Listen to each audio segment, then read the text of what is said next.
Դիանա Գրիգորյանի «Գոյամարտ» հեռուստասերիալի նկարահանումները շարունակվում են, հեռուստադիտողները դիտում են ու քննարկում հեռուստասերիալի հերթական սերիան։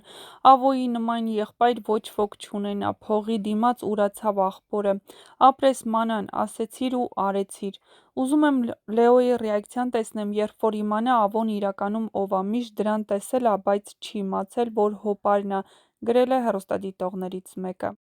Հունանի քույրս շատ մեղք է, Դիանա ջան, այս ինչ հրաշք բալիկ եք ընտրել, անիրական տիկնիկ, կարծես լինի, շատ ցույց տվեք։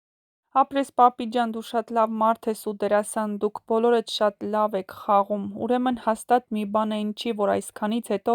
Գրիշոն հորը խնդրեց Լեոյի համար, ահա այսպիսին էին այսօրվա սերիայի մեկնաբանությունները, եթե համակարծիք չեք, ապա գրեք ձեր կարծիքները, մանուշակի քայլը ճիշտ էր, հանուն եղբոր Լեոյի ստիպեց Գրիշոյին, որ հոր հետ խոսի ու Լեոն նորից ռինգ վերադառնա։ Իսկ ես ուզում եմ տեսնել Լեոյի ռեակցիան, երբ իմանա, որ հոր սպանողը Լեայի հայրն է։